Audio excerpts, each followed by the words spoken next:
necklace, young boy, come up off that necklace. To the trends, see a lead be the band. Welcome to Bleachers and Speakers. I'm your host, June. It's that time of the week where me and Foster are hosting Who Will Be King with our distinguished guest from the NFC North. I want to remind everyone to subscribe to Bleachers and Speakers on YouTube. Make sure you follow us on all the podcast aggregators, and StreamYard is really, really tripping right now. I think everybody's frozen. There we go. Guys, are you still with me? StreamYard did a thing for a second. I'm here. Yeah, I was thinking you were doing your best ventriloquist imitation. No, it's doing some glitchy stuff. Let me run this again. Subscribe to Bleachers and Speakers on YouTube. Make sure you follow us on all the aggregators. That's anywhere you can listen to a podcast.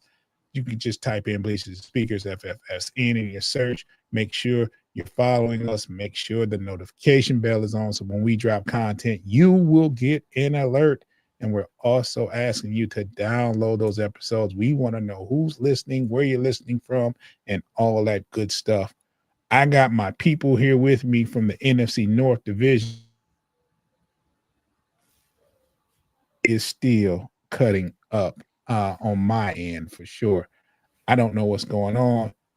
Hopefully it gets right in due time. There they go. They're back. And there's no more glitching for the moment. I'll let you guys go around the room and introduce yourself and let everybody know what you got going on. We'll start with Dave. Dave, how are you doing? What you got going on? Hey, everybody. I'm doing great. I represent Vikings First and Skull. I'm the executive producer, and we talk Minnesota Vikings. And June, anytime we get glitches, we blame it on solar flares or sunspots. It works every time, messing with the satellite. Yeah, sounds about right. I got the CEO of Chicago, my boy Pay. Introduce yourself, man.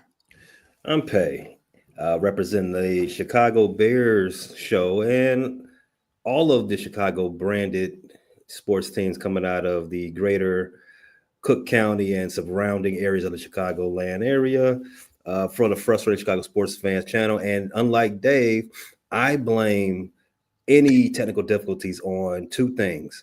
One, the Green Bay Packers, or two, the whoever's hosting, they didn't do their morning routine. They didn't dunk their face in ice cold natural spring mineral water. So get your act together, John. I'm trying. And the other half of Bleachers and Speakers and post game podcasts, and also Corner to Copa, we have one of the most wealthiest men in Michigan. B. Foster, introduce yourself.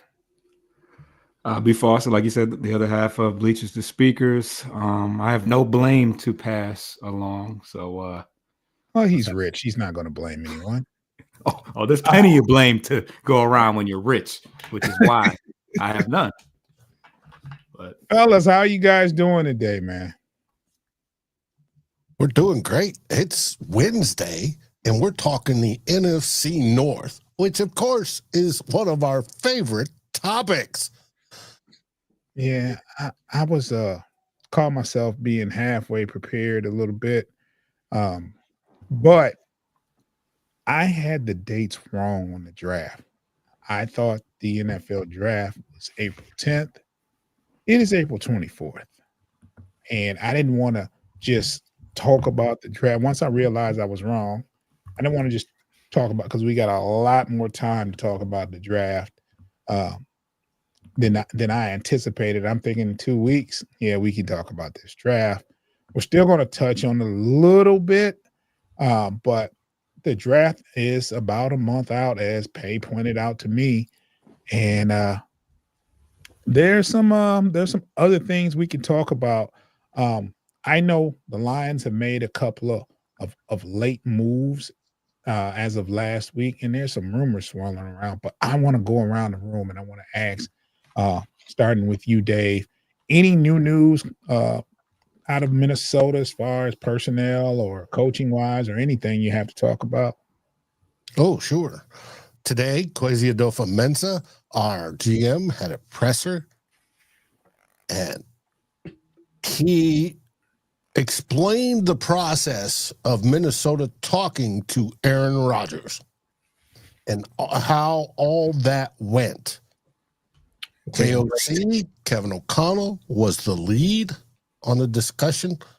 They talked about it and eventually came to the conclusion that as of now, we're going a different direction. But they have yet to anoint JJ McCarthy as QB1, even though he is QB1. And Kwesi even came out and asked the question, does anybody ever tell the quarterback he's QB1? And I'm I can answer that. Do what, Pay? I said I can answer that. The answer would be yes. Yes. And I thought it was silly, but it is what it is. And of course, we saw JJ McCarthy down in Mexico draining a 25-footer for Eagle, and the Minnesota Vikings golf team, took the lead after day one of the tournament. Pay, what's going on over there off 63rd? Well, over here in the low end, Joe, we got a couple of things going on with the Bears. As we got off our show last week, the Bears did make another signing. That's another one. Be scared. Return man Duvernay is now a Chicago Bear. Minor signing in the grand scheme of things, but the Bears have had very. It's been one of those easiest things to do. Just secure the return. Has not been an easy thing for the Chicago Bears in the last few seasons. If you recall, jettisoned third-round draft pick Velus Jones was our main return man the last 2 seasons, and he had a fumbling issue. Well, he had a muffed return issue. He kept putting the ball on the dirt. So Devin Duvernay, he is an upgrade in that facet as well. He's an experienced return man. He's done a lot of things in this league as a gadget player, as I said, as a special teamer. So we are happy about that. It's the little things that build a winner, as I've said. I mean, as I've been told, I'm not too certain about the Bears being winners. So people that have won, they've told me it's always the little things. So I'm expecting this to build into a volcano of W's come the fall. Other than that, won the offseason, what now? 4 years in a row? 3, just 3, Dave. Oh, just 3. Okay. Just 3. But we haven't secured this one yet. We're in the lead. Now, in 29 days from the NFL draft, we can shore up a lot. If we draft I got my list. And, if you're paying attention to the channel, we're dropping film. But you might hear me leak about who I like. But we can still, if we get the right player at 10 days, or if we do some maneuvering around, might trade up, might trade back. Never know. We can put this 3-peat away. Chicago loves 3-peats. Yes, they do. It's been a while. Foster. Unnecessary. What's going on in Motown, bro? Well, we've made a couple more additions to our secondary by way of cornerback through free agency. We signed a couple guys, Rock Yasin, who has formerly played for the Raiders, the 49ers, and Ravens. He's a former second-round pick. He's been brought in to add some depth to our secondary. He started his career in Indianapolis. He made 29 starts out of 41 games, and he's just another tough physical corner to add to our roster. We can never have enough cornerbacks in the building. We obviously dealt with a lot of injuries, from Ennis Straw, Carlton Davis, didn't end the end of the year with a broken jaw, and then I want to say Robertson. Meek Robertson broke his arm in one of the last few games. So can never have enough cornerbacks. We also went out and got Avante Maddox, who's now a Super Bowl winner. He actually made a couple nice plays in the Super Bowl against the Chiefs, and he is originally from Detroit. So he hails from King High School. So he's a guy that has mostly played nickelback. He's a little bit undersized, but he's going to bring us some versatility. He played a little bit of safety last year, in fact. But a good playmaker, a guy that does pretty well rushing the blitzing out of that nickelback position. So we should be very deep at cornerback, which is always important because we play in a division that has a lot of really elite receivers. So should be some good competition, and that doesn't even account for who we may draft. And obviously we already have Terrion Arnold and DJ Reed manning the outside. So I'm pretty pleased with the additions that we've made to our team. The free agency has, was a slow start and a progression, but I think it's rounding out pretty good. Yeah, there's a couple of rumors I heard out of the Detroit Lions camp as far as players being moved. Meek Robinson's name popped up today.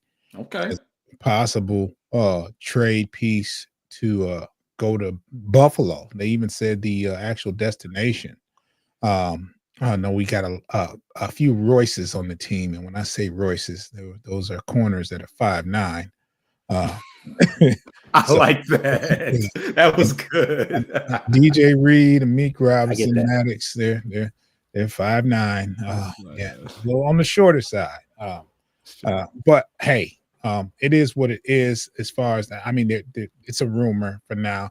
And once again, I've heard this name, Hendon Hooker's name, has been on the rumor mill a lot this offseason. And his name came back up, not a destination with this one, just his name is being brought up as far as trade pieces, even going into the draft as being a piece to be able to be traded to either move up in the draft or whatever. So we'll see. The initial rumor, this is there may not have been any legs to this, but when the rumor that Ben Johnson was going to Oakland, they said that they might bring Hendon Hooker with them. So is Chicago in the market for a backup quarterback? Well, we wouldn't do that, will we? No. We've given them enough. Giving them the world, I guess. That's enough of our leftovers. You get your own, do some original stuff. Minor clarification: we've taken enough. Rob, did he stick us up for it? I mean, there's criminal. It's Robin season, Foster. As you know, I mean, the snow was melting, and it's about time to put your ski mask on. It happens. But as far as Hendon Hooker, as far as backup quarterbacks are concerned in Chicago, I don't think that job is available. Our backup quarterback, he's got a following. His following might exceed the actual talent of our starting quarterback. He's got it. Some might even say it's a cult. We didn't hear about him much last year, but the year before, I know. What's his name? I forgot his name. Oh man, he don't even know his name. I just know. I just know I'm not a part of the cult. You're not a part of it, so you wash your hands of even the knowledge of his name. Yeah. He's cool. He's a cool guy. I just need everyone to realize that he is a backup quarterback. He's barely a NFL quarterback. So he's like a D3 guy, wasn't he? Yes, he's a D3 guy. He's got a great story, and he's plucky. You know all the synonyms that come. Plucky. Yes. Bagman. Oh, yes, the bag. Yeah, that's the bag. I had to look it up. Yes, baggy. Yeah. He's got a cool first name, Tyson. Okay. Okay. All right. Everything about him is cool.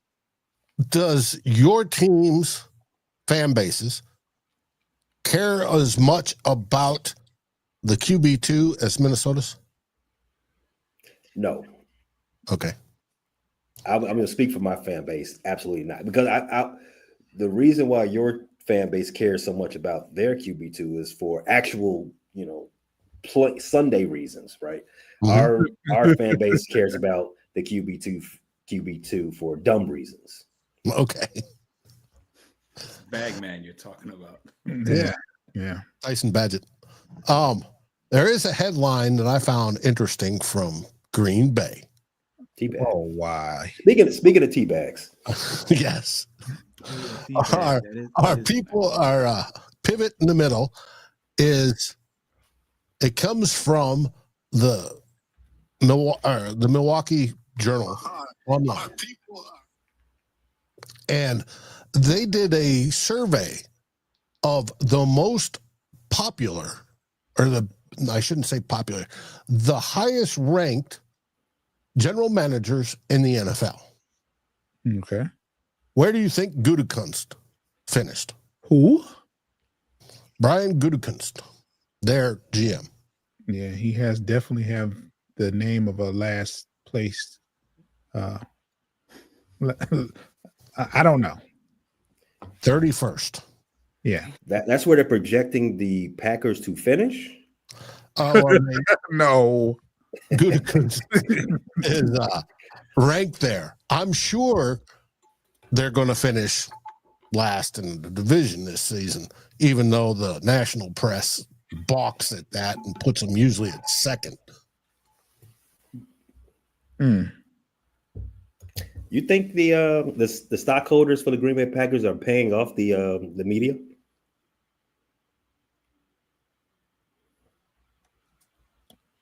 Nah, it's just that Green Bay is one of those teams that sells.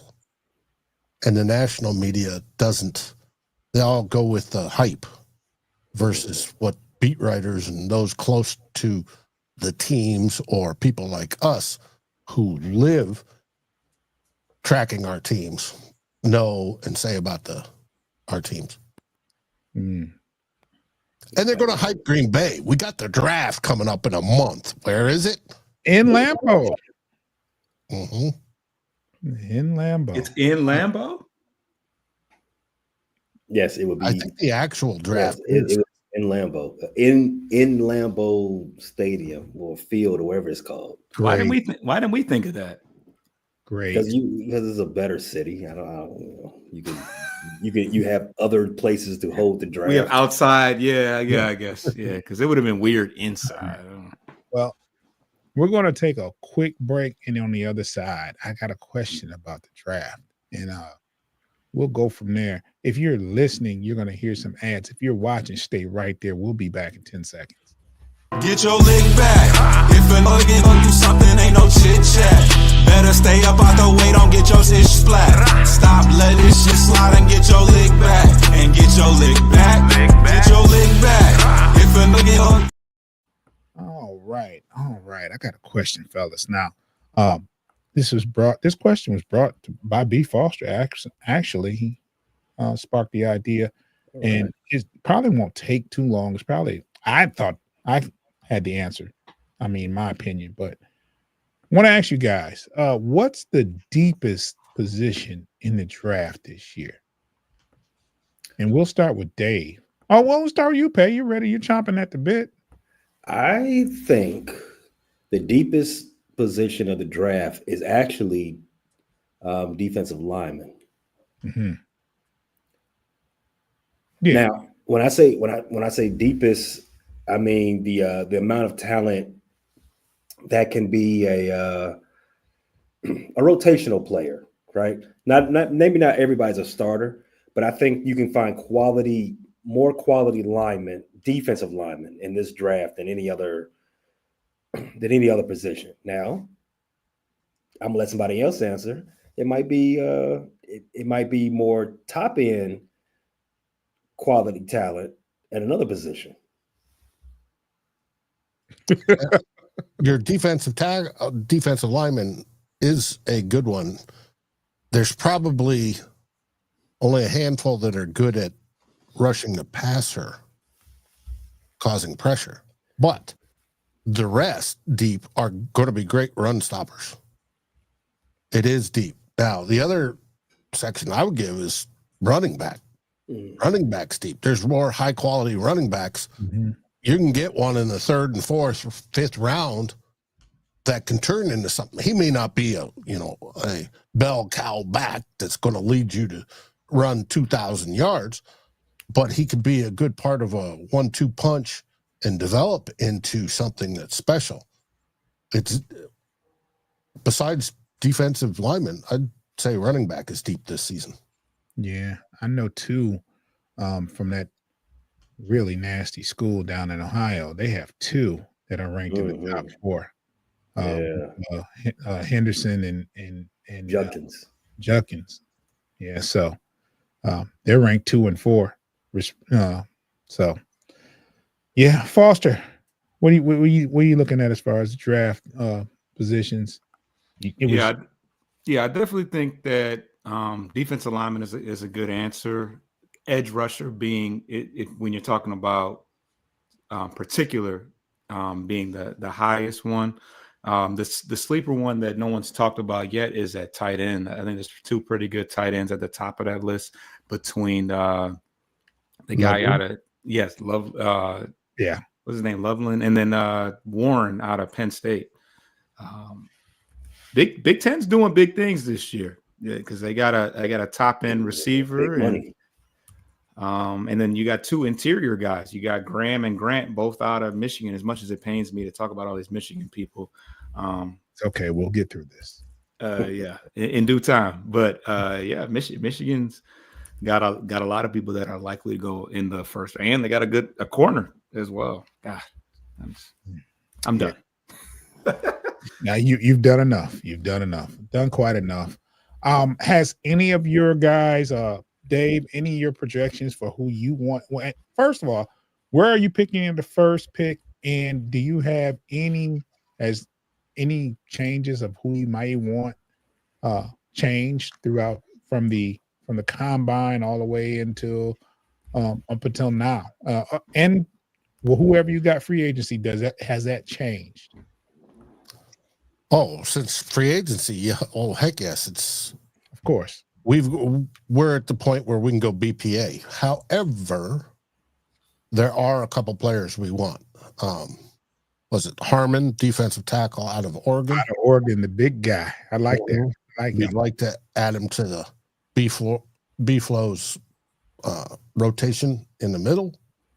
And Gray Zabel out of North Dakota State, a local boy at guard. Is what we Harmon's from Detroit. Yeah. Yep. So those are the 2 I see. We could possibly go wide receiver, which is weird, but it's possible. There's a kid out of Ohio State that's falling down into that range. Ibuka. That's a possibility. So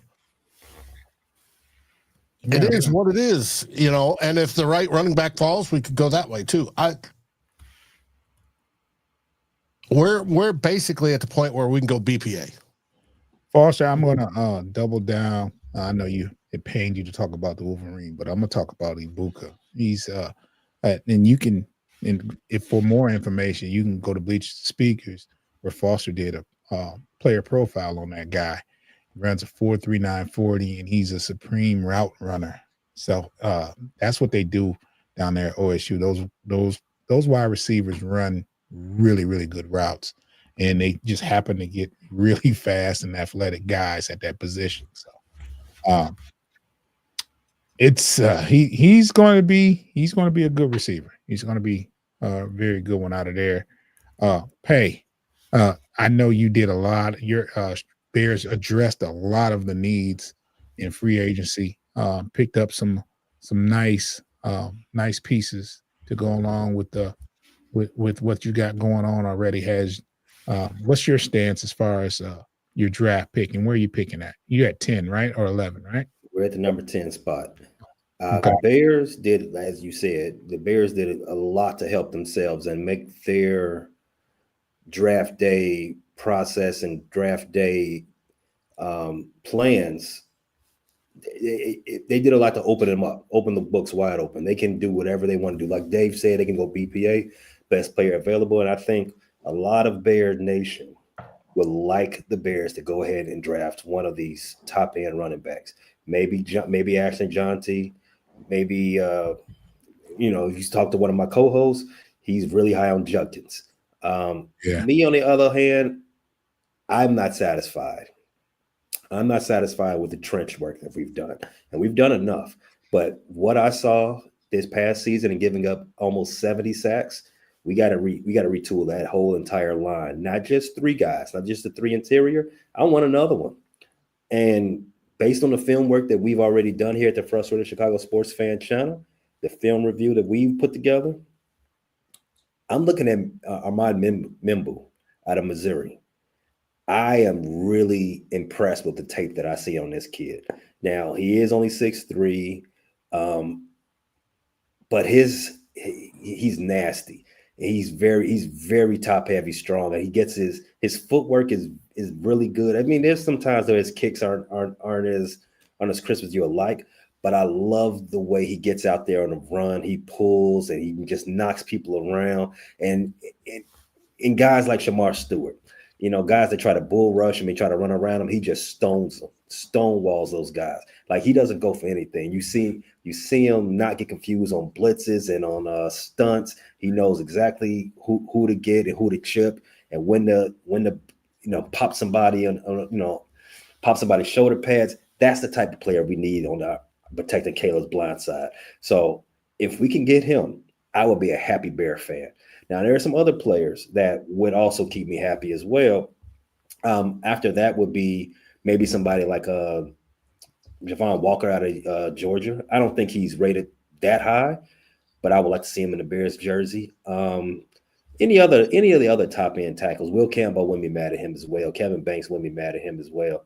Now, as far as a running back, I would rather roll a dice for a running back. I like what I see out of Johnty. I like what I see out of Omarion Hampton, North Carolina. I like what I see out of him a little bit more. I think he's more of a prototypical body frame for a running back at the pro level. Judkins as well. If those guys were to fall to the 41st pick, where the Bears have their second round pick, manna from heaven, right? I would take that in a heartbeat. Rush that card up to the stage right then and there. Foster, has your outlook changed on who you want at that 28th pick? I think it's given us some clarity. I think I would have been more prone to lean towards the secondary had we not signed so many players in that regard. So at this point, I just want us to get a high impact player on the defensive side. It could be an edge rusher. It could be well, front seven wise, an edge rusher or a linebacker that we kind of talked about a little bit. But yeah, outside of that, I mean, you can never eliminate the fact that the Lions go after a receiver, because we've been known to do that on a couple of years where that might have been not the highest priority. But yeah, I don't see, maybe offensive line as well at 28. So yeah, I think that we've addressed most starters and most of our depth pieces. So I think it does put us in a position to where we can, not to mirror what everybody else is saying, just go after the best player available, because for one, we're picking after 27 other picks. So, everybody's going to get everybody's going to get the first crack at most of the first round picks. So, yeah, I don't think you can really lose wherever you go, as long as he's a good player that fits, the profile that we're looking for. Yes. As far as another tight end. Yeah, that's another one that, I don't think we would do it, but I don't put it past. I We'll don't see. put it past us. Hey, it's on Minnesota's list this year. Shout out to I Eric mean- Ebron, who came out of nowhere. I don't know why. Yeah, North Carolina. That's North Carolina, right? Tar Heel. I could go on. I don't want to go down that road. I'm in a good mood. I too, Foster. One of the things we always talked about is basically draft position, and it's the reality of it is if you have a good team or you do good. I don't want to say a good team. If you do well the season before, you're not going to draft early. So the people that's the Cadillacs and the Ferraris and all that good stuff and the first 15 picks will not be at your probably won't be an option if you did well the season before. So drafting at 28, you're usually looking at the best person available for us, though we have some needs, and that's along that front seven. So mine has been primarily a rush end, opposite of Hutch, but that has changed a little bit.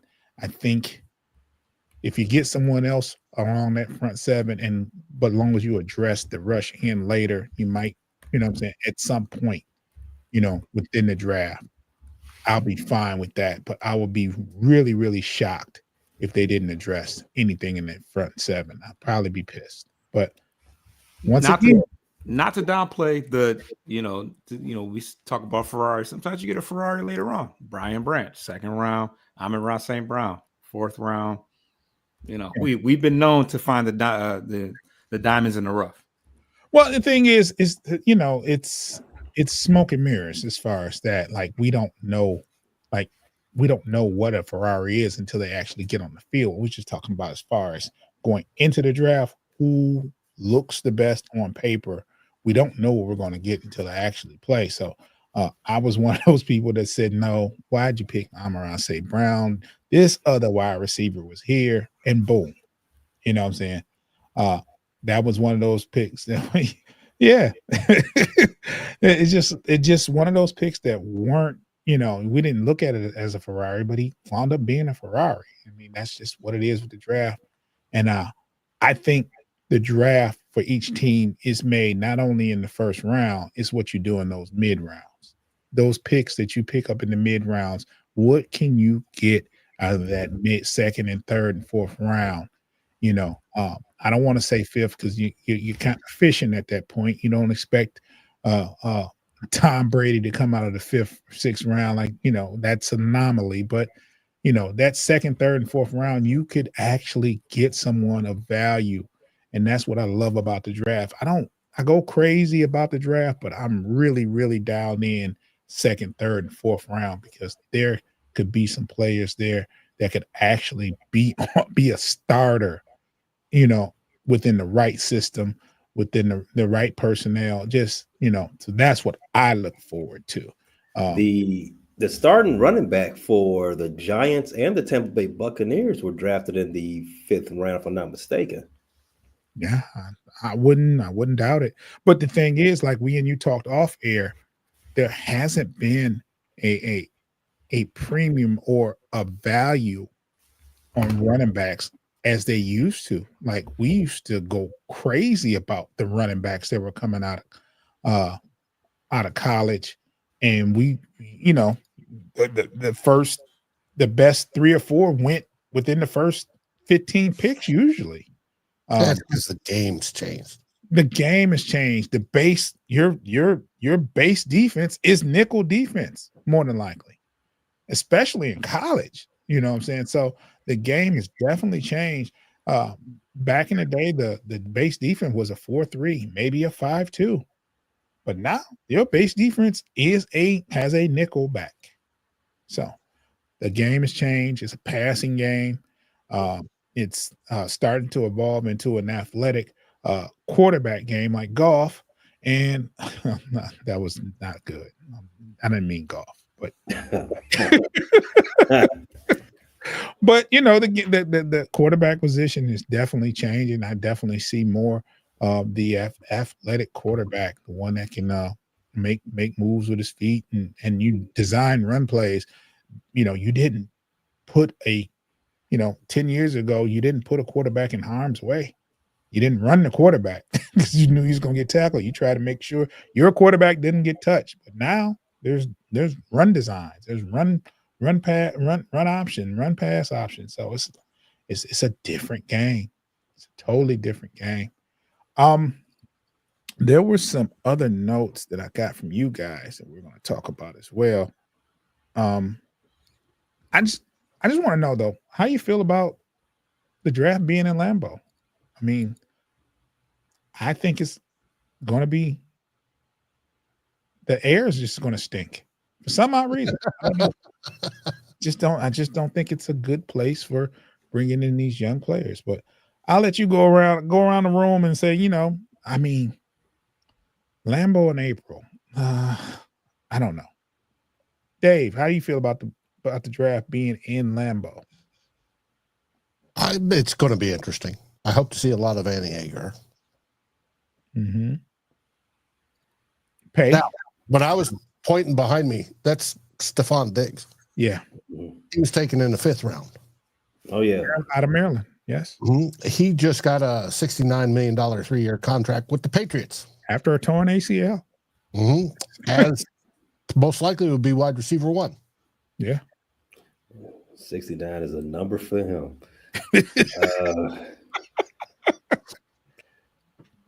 Yeah. Considering that the Bears are going to draft the final piece of the Super Bowl dynasty that we put together, the draft being in Lambeau is one word: special. Special. Yeah, Special. They get to see, like I said, the final piece of a perennial Super Bowl contender of going to their rival, if we're going to call it that. But I mean, because it's been so long since they've been able to beat us. But I want to posit this, guys. I mean, this might end up being, for all of us, this might be the best thing we've ever seen in Lambeau Field. Mm-hmm. It's impossible. Let's see. Well, it's an upgrade. It could be an upgrade over what we normally see out of Lambeau. There's no such thing as it's got Bears fans. It's got Detroit fans. It'll have Vikings fans. It'll have fans from the whole league. Bring some culture to that. Yes. To that spot. Yeah, but I feel sorry for the fans that have to endure that atmosphere, that stench that's going to be in the air, that stench of cheese. That Wisconsin air. Yeah. It's Wisconsin wind. Yeah. It's not for the weak. Go around the room. I wanted to ask each of you, and I'll start with Pay. Player on your team, who makes the biggest leap going forward this year? I think the easiest thing to say would be, Caleb Williams, right? Mm-hmm. Obviously, you expect the number first overall pick quarterback who's got everything he's been given to make another step forward in his second year. But I'm gonna zig a little bit. I'm going to tell you that the guy who makes the biggest leap this year is going to be Darnell Wright, the right tackle of the Chicago Bears. Darnell Wright was the number 9 pick, if I'm not mistaken, or the number 11 pick, something like that, the year prior to Caleb Williams. We traded back to get him, missing on a few players that I have been started their careers off very well, Jalen Carter being one of them. But Darnell Wright, he's been pretty mid. You can tell he doesn't have a very a winning morning routine. He doesn't rise and grind all the time. But this year, the book is out. Year 3 is going to be his year. I feel it. I feel it for him. He's going to wake up every day and have banana peel moisturizers and just start the day with wins on the mind. I just know it for him, and And we need that. We need that coming out of our first round draft pick on the line. Dave. Well, the obvious one is going to be J.J. McCarthy, who sat out all last year. But if I went with a secondary one, it's going to be somebody out of the secondary named Theo Jackson. Okay. Theo Jackson is a safety of ours, young safety, who's played well when he's gotten the opportunity. Well, now with Cam Bynum going to the Indianapolis Colts, it looks like he's going to be starting next to Harrison Phillips. I think he's going to do great. And you're going to go, wow, where'd that kid come from? B. Foster, same question.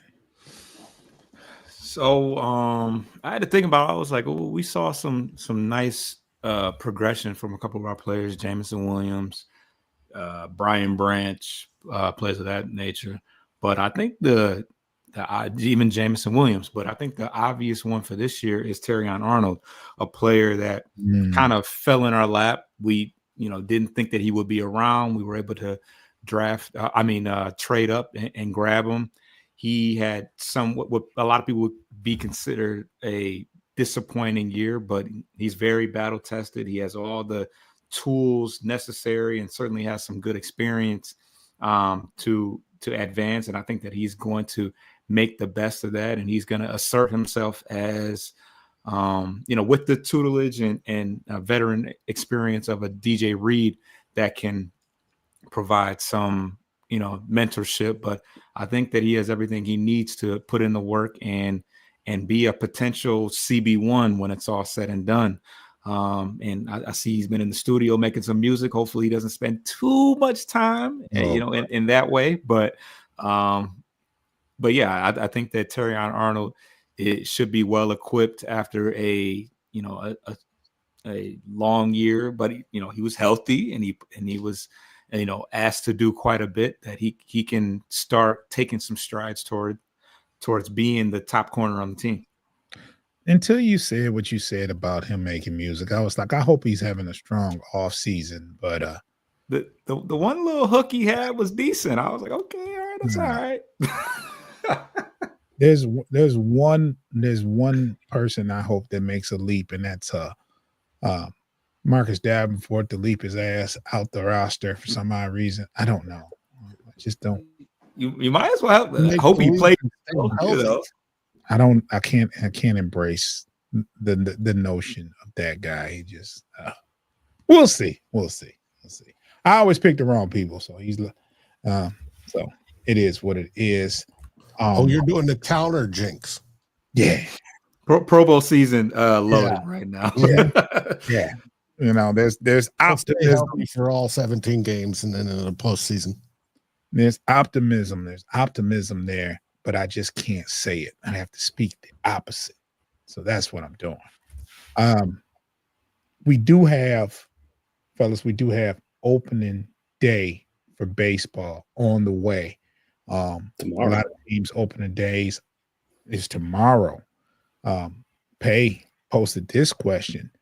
Is opening day for baseball bigger than opening day for football? Now, that's a tough question. We'll go around the room. We'll answer that. You asked the question, but I'm not going to start with you. I'm going to start with B. Foster. He covers corner to Copa. So, and he covers the football. So I'm going to ask you, Foster, which day is bigger, opening day for baseball or opening day for football?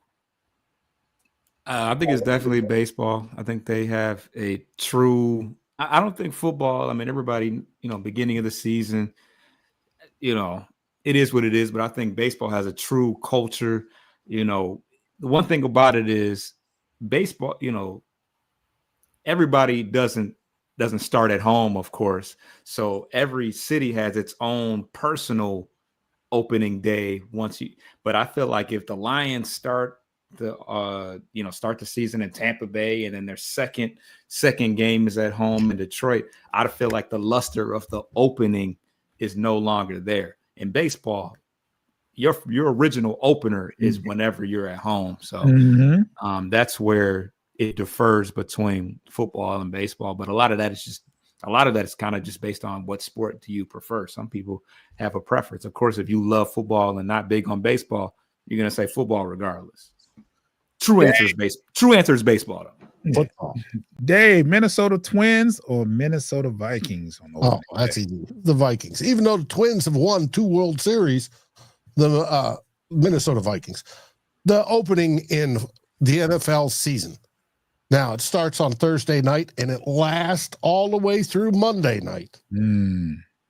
Is bigger. It's numerically, you get more views.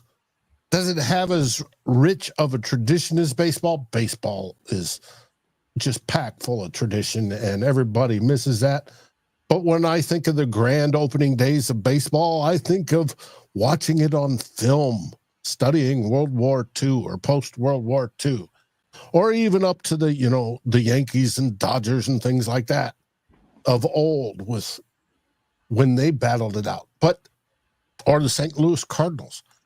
But it's not as big today as the NFL is. The NFL owns everything. And the NFL is doing more and more for that week 1 celebration of the sport. And it's replaced baseball, in my opinion. Respect it. Pay Chicago Cubs or Chicago Bears opening day. What about the White Sox? The who? He don't The claim. White Sox. He doesn't claim those. I don't. You said low end. You said low end. No. Yeah, that's Not true. Orchard Park. I don't think anybody in Chicago really claims the White Sox like that. I mean, it's just something to do if you got $12 in your pocket. For me, I think opening day is more of a thing because it's a day thing. You can do the thing all day. You can watch baseball. You can take off from school. I got 1 o'clock, 1 o'clock first pitch, and you got another game after that. It's just it's a full day of watching baseball, and it used to be a big thing. I mean, I'm old enough to remember in which it used to. The Major League Baseball used to always start opening day in Cincinnati. They used to have a parade. They used to have I think they had. I know it was a couple of times the president was there to throw out the first pitch for the Cincinnati Reds. It used to be a big thing out there in Cincinnati. Now it's more, it's more of a national TV type of thing. So it's more diverse now. Whereas versus football's opening night. You have a lot of build up and pregame. You have like a 6-hour pregame to one game in which the defending champions play an upstart or a team that they beat along the way last year. And sometimes that game lives up to the hype and sometimes it doesn't. A lot of times the defending champ loses and, it goes into a thing. I think from a gambler's perspective, you like the football aspect of it. But from a fan's perspective, and definitely a fan who's been around it enough. The baseball opening day is just something special about it. Mm-hmm. I think I'm going to take the easy route out and say it just depends on the team and the city.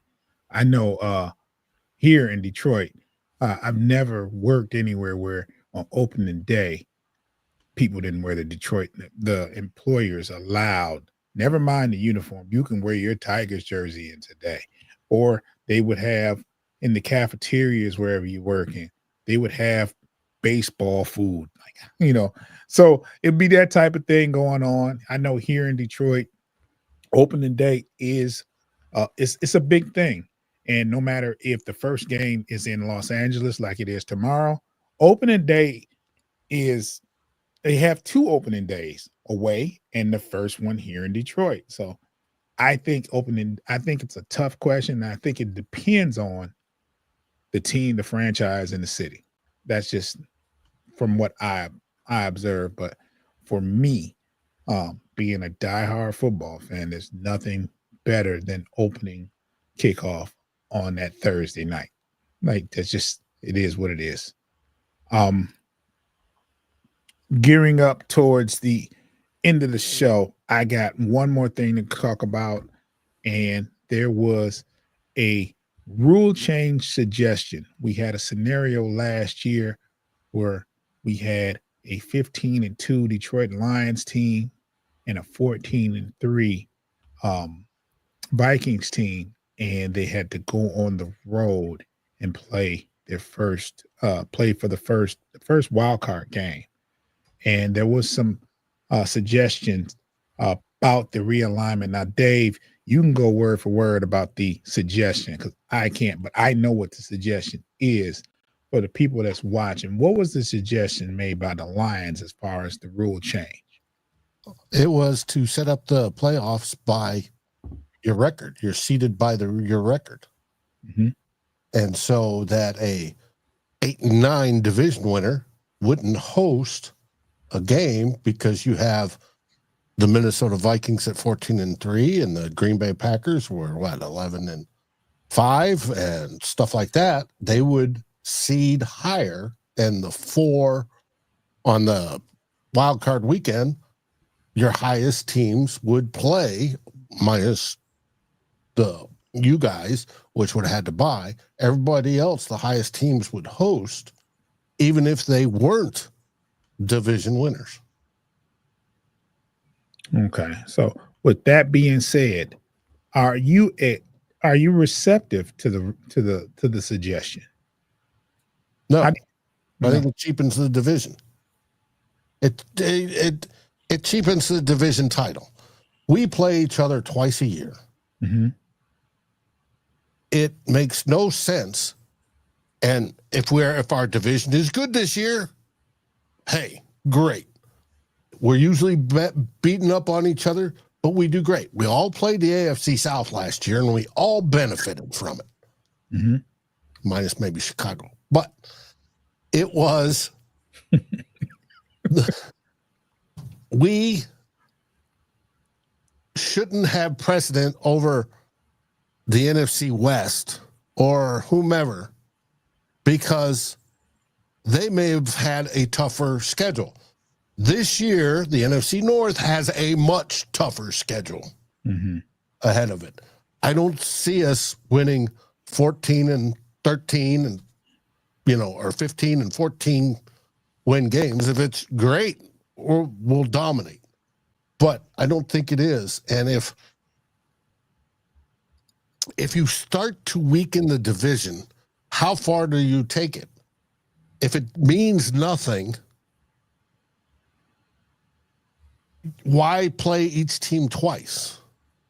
Go to give you all 4 divisions within the NFC, and then have the 2 or 3 extra games once we go to 18 games be associated rank in the AFC, and do it that way. So you can say, hey, every team played every team in the NFC, and they ranked this high.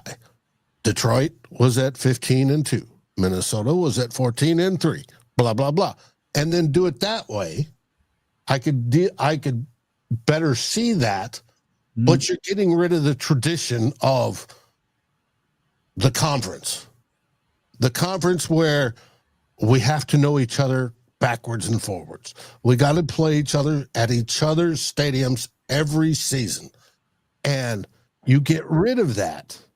And I don't think it's fair because the NFL, like baseball, is built on tradition. There's over 100 years of it.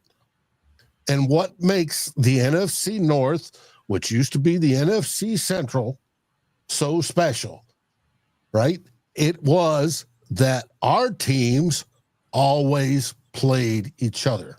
Mm-hmm. And that was something that we look forward to, whether Chicago was beating Green Bay year after year after year, or it flipped, and Green Bay was beating Chicago and owned them year after year after year. It was always fun to watch. And then you had Detroit back in the day, back in the 50s, was a powerhouse. And then we came in the 60s and in the late 60s and early 70s, and we stomped everybody. But the traditions and the rivalries and Detroit being the little brother that, you pat on the head and all that stuff is built in. Fans love it. But if you see differently, you start to lose that. And I think that would be a huge, huge loss. Now, I could compromise and go, all right, wild card weekend, the division winners host. And then after wild card weekend, you can rank it by schedule, by record. That would be a legit compromise I think I could buy off on. But I don't think it's going to happen. I think the owners, there's not enough votes. It's not going to change. Yeah, I have a little bit of a different spin. I think the reward in playing each other in the division is the actual guaranteed spot in the playoffs.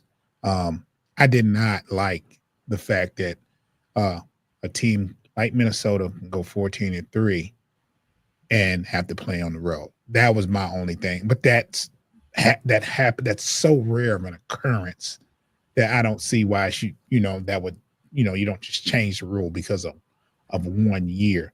I also can see where, let's say you have a division like the NFC South, and let's say they do whatever the winner out of the NFC, let's say they go 8-9, but win the division. I mean, do they deserve to host with an 8-9 record? That hasn't happened. That's just one of those scenarios where it could happen, and it is what it is. They can be 8-9. They can be 8-9 and win the division and host a team, that's 13-3 or 13-4 or whatever. So that's the only thing that I can see that I wouldn't like it, but it's a rare, like those are two occurrences that don't happen on a regular. You very rarely see a team within a division that wins 15 games and the second place team wins 14 games. That's rare. It's happened before where a team won a division at 7-9 and 11, and there was a team that was 11-5 that didn't make the playoffs. It's crazy. That was the Patriots, right? Yep. Yeah, that's when Brady got hurt towards ACL. Oh, can't hear you any more, Dave. He was talking. I was talking to my camera. Oh, okay. You guys got all this technology, man. I just once you see how it is. I saw it coming when he had that hand going. All the histrionics. The camera was like, "Yep, that's my cue. I'm going in." Yeah, That's exactly. once my camera is set, this is what you're gonna see, baby. There's no adjustments, and unless you see me stand up and move it, that's it. Hey, what do you feel about the rule change suggestion? Well, there's two of them. I believe it was the Lions that said they want to get the tush push out of there. No, what was that? It was the Packers. That was Lions the Packers. Is legalizing demolishing wide receivers.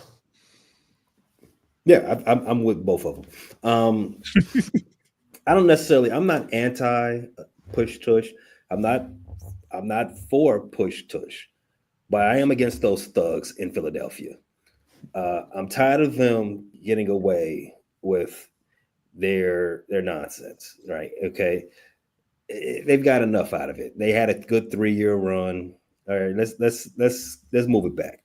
We're trying to advance the game of football, not bring it back to the 1912s. All right.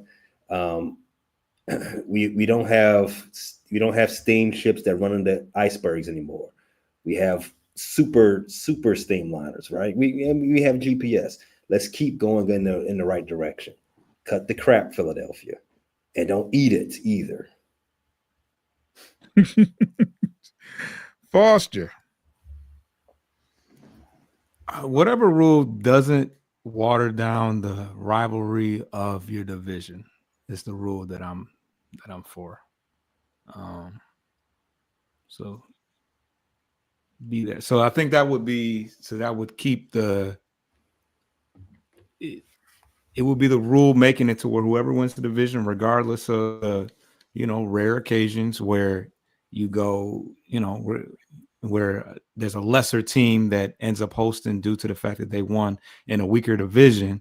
I want there to continue to be a push to win within your division and play as well as you can play against the guys within your division that you play twice a year, like Dave said. So yeah, well, it is what it is, man. I don't think because of the occurrence last year, it should be changed. I don't want to take away the integrity of the league play. I mean, it seems like there's no friendly rivals, and that's the way I like it.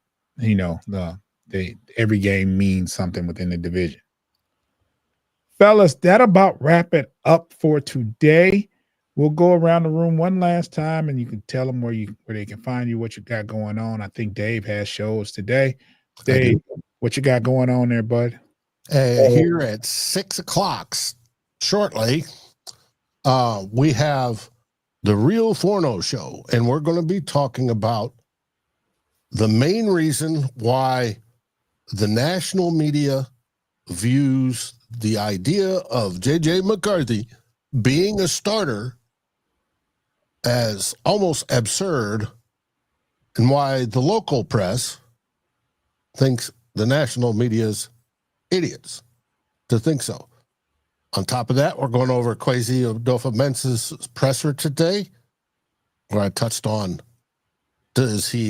where he asked, does anybody ever tell the quarterback he's QB1?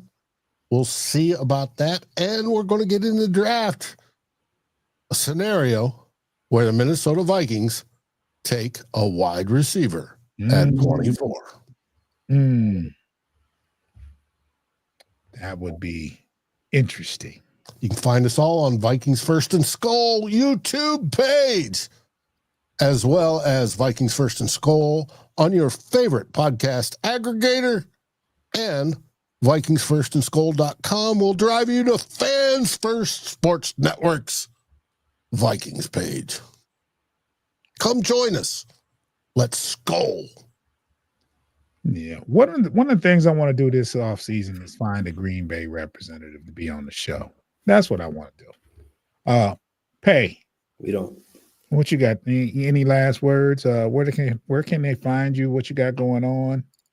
You got a lot going on. You're a CEO.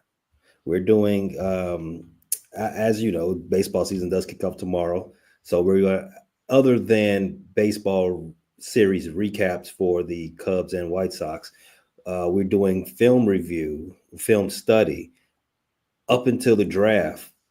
So we have a month of film study. We're going to drop the Shamar Stewart tape that does drop today. That's located at the Frustrated Chicago Sports Fan YouTube channel. It's a YouTube exclusive.